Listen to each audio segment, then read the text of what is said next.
Hi everyone, it's Laura here and welcome back to my YouTube channel. This video is part 2 of a mini-series in which I show you how to use stencils to spice up your scene cards to give an extra whimsical touch to them. This video here will be focused on the coloring of the images I used, and you can see them here on screen. These are from a stamp set by Impronte d'autore. They have a whole series based on Alice in Wonderland, and I also have another video using stamps from this series here on my channel, and I will link that at the end of this video as well as in the description box down below in case you're interested. But as I was saying, this video here will share the coloring part of the card making process, and the other video in this mini series will be more focused on the scene building and how I used stencils on the various landscape elements to give even a more whimsical touch to this card and make it feel more cartoon-like. I will link the second video at the end of this video as well as in the description box down below, and there you will also find the link to the blog post for this card where I will have all the steps written down for you in a structured way so that you can follow along more easily in case you would like to, and you also have a reference for all the products I used. But talking about the coloring, for my card today I will be using Copic markers and Spectrum Noir markers, and I will be listing the numbers of the markers that I used here on screen. For the Copic markers I will be listing alternatives in the Spectrum Noir markers range for those viewers of my channel who use Spectrum Noir markers. But as I already mentioned in the other video, there is a very nice conversion chart between Spectrum Noir markers and Copic markers, among others. It's a very informative document which I suggest you check out, and you can find that on the Kit & Clowder website. I will add a link to that in the description box down below as well, and I really suggest you check it out. As you can see, I am using different shades of the same color to add shadow and give dimension to my images, and I am shading everything as if the light comes from the top right corner of the screen. So I am focusing my shadows on the left and bottom areas in my images. I am generally using 3 shades per color, and I am starting from the darkest and working my way up to lightest. You can also start from your lightest color, work your way up to the darkest one, and then back again to the lightest shade. And I mean, it's just a matter of personal preference, really. I switch between the two depending mostly on how I feel at the time. But if I'm planning to do some more complicated shading, or if I'm not entirely sure where to position my shadows, then I do start from the lightest, because that works almost as a test run, and I can check whether I placed the shadows correctly, and if that's not the case, it is much easier to correct that mistake than it would be if I had started from the darker colors. But for this project here, because I was planning to do some simple shading, and most importantly because I had already practiced coloring these images, I knew where I wanted my shadows to be, and so I started directly from the darkest. So I think I said all I wanted to say about the coloring. I will show you the coloring for one of the 3 playing cards that I'll be using on my card, because the others are colored exactly the same. I will show you the coloring for the Queen of Hearts and for the trees, and I will pop back in when I'll be coloring the trees because I wanted to tell you a couple of things. But for now I'll leave you with some music and I'll catch you guys soon.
As I said, for the trees I used 3 different ways to color them in, and this one in particular is the one that would have the roses painted by the playing cards, so I chose shades of red to color in the roses.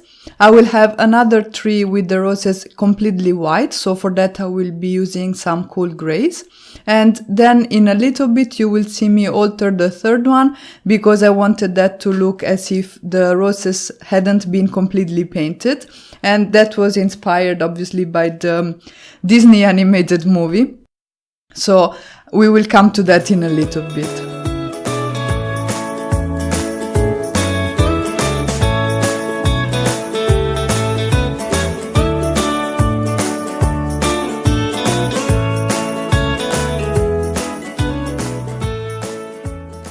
And this is the tree that I'll be altering, and that will have part of the roses painted in and part not painted yet.